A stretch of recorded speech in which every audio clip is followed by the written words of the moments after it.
Namun, saat sampai di tengah jalan raya, Yudi menyadari situasinya telah berubah. Sekelompok pria berkaos hitam mulai bermunculan dari gang-gang sempit dan toko-toko di sekitar. Mereka datang satu persatu, lalu dalam waktu singkat jumlahnya sudah puluhan. Semua mengenakan kaos polo hitam dengan logo kepala ular kobra di dada. Beberapa membawa balok kayu, besi kecil, dan rantai motor. Mereka membentuk lingkaran di sekeliling Yudi, memutus semua jalur keluar. Sorak-sorai dan ejekan mulai terdengar. Salah seorang anggota Grip Jaya bahkan melemparkan botol kosong ke arahnya sebagai uji nyali. Yudi tetap menjaga posisi tubuhnya, tangan siap di depan dada, mata waspada memantau gerakan lawan. Ia tidak mundur, tidak menunjukkan rasa takut, meskipun sadar bahwa ia sendirian melawan puluhan orang. Seorang anggota ormas mendekat dan berkata, "Lu pikir lu bisa masuk wilayah kami, usik senior kami, terus tinggal pergi begitu aja?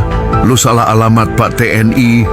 Sementara itu, warga sekitar mulai berkumpul di pinggir jalan.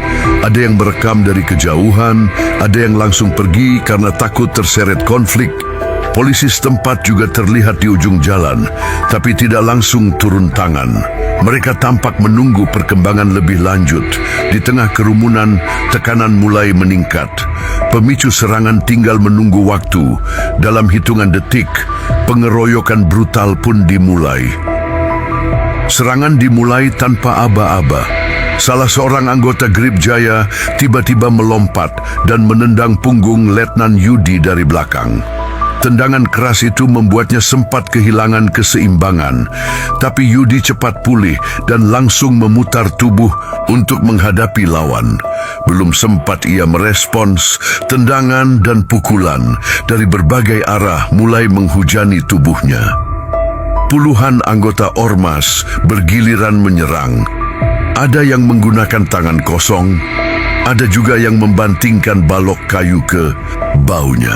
Rantai besi berputar di udara sebelum mendarat keras di lengan Yudi. Suara benturan dan desisan napas memenuhi udara. Warga yang menyaksikan hanya bisa melihat dengan ketakutan, sementara beberapa orang mencoba menelepon pihak berwajib. Yudi terus berusaha melindungi wajah dan tubuhnya dengan tangan. Ia sempat berhasil menangkis beberapa serangan, bahkan membalas dengan tendangan pendek yang cukup kuat untuk menjatuhkan salah satu pelaku. Namun jumlah lawan terlalu banyak. Dalam waktu singkat, tenaganya mulai habis.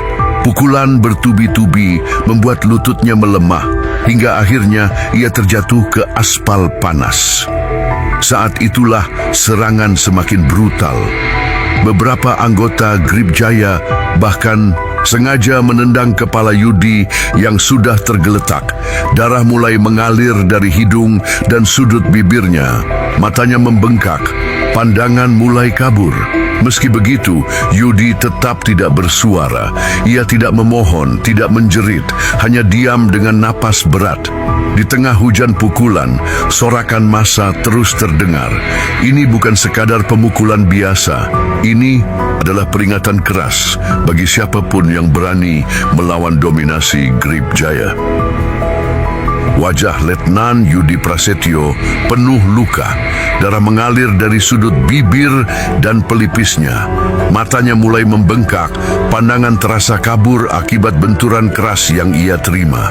Tubuhnya lemas setelah dipukul dan ditendang secara bergantian oleh puluhan anggota Grip Jaya.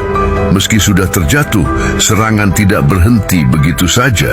Beberapa dari mereka masih sempat menendang bahunya atau memukul punggungnya dengan balok kayu. Namun, di tengah kondisi yang semakin memburuk, Yudi tidak menyerah. Ia mencoba mengatur napas, menjaga kesadaran sekuat tenaga. Ia tahu bahwa reaksi fisiknya harus dikontrol agar tidak kehilangan fokus. Dengan posisi setengah tertelungkup di aspal panas, ia tetap menjaga tubuhnya dalam posisi siap, meskipun nyaris tak punya tenaga untuk bangkit. Sorakan massa tidak membuatnya goyah, sorot matanya tetap tajam. Seorang anggota Grip Jaya mendekati Yudi dan berkata sambil tertawa, "Lu masih aja ngelawan? Lu pikir lu invincible?" Tapi Yudi tidak merespons.